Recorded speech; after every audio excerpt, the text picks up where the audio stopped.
after some previous comments, I realized some people are interested in the care and maintenance of the filter itself. So I'm going to show you how I take care of these. The first thing may very well be the vacuum cleaning.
So now that we've vacuumed the tops off and removed a month or two of cat hair from the pre-filters, it's time to look at the filters themselves.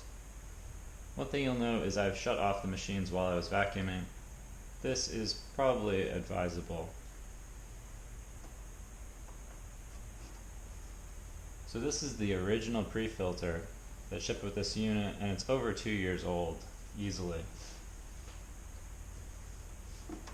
This filter is itself 1 year old, at least, and it needs replacement. I'm being careful with this not to drop it, because the dust from the filter that it has spent so much time in electricity capturing could easily get dispersed.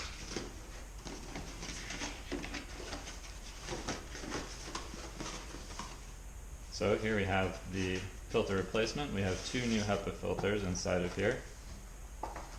In addition, it has a whole bunch of pre-filter material, and I find it's very difficult to cut one that is the right shape and also flat enough to actually use.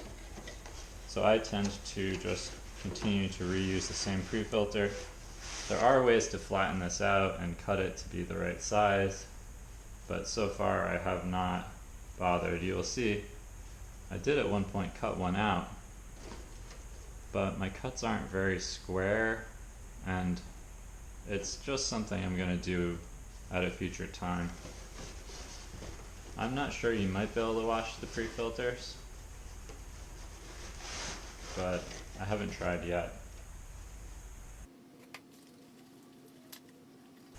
So, to provide a close-up look at the new filter, this is the R filter. You notice the sides are kind of fuzzy, but it forms a nice mechanical edge that will seal into the machine.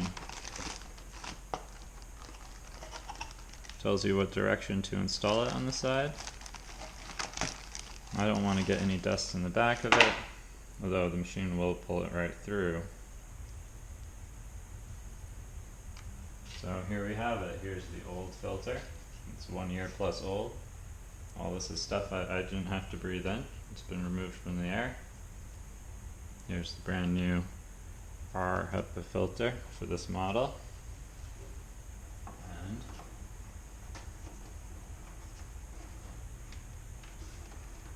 it slides right in. So that's all there is to that.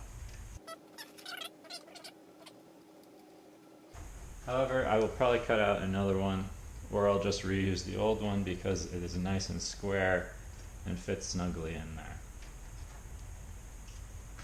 So let's take a look at the other one. You saw all the cat hair. This one had been running for probably about 2 months. I should have probably vacuumed it out monthly. We can take a look at the filter that shipped with this unit. It's a little dirty, but it's not quite time to replace this filter yet. You could replace the filter as often as you want. However, I prefer to replace them on a roughly yearly basis. All depends on how many filters you want to buy to some extent. Although you have to also consider you might be placing additional strain on the fan in the unit if you're not replacing the filter. If you're not vacuuming the pre-filter, potentially you're going to wear out the motor of the unit sooner.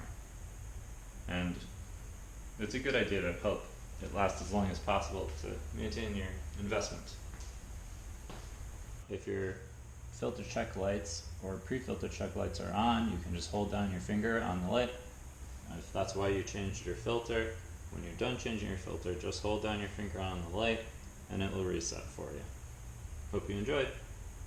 Like, comment, and subscribe for more videos. And here's what 2 filters in turbo mode sounds like.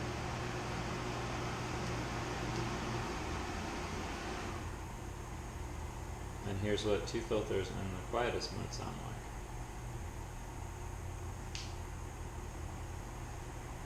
And here's what 2 filters in the general clean setting sound like, which is the medium mode.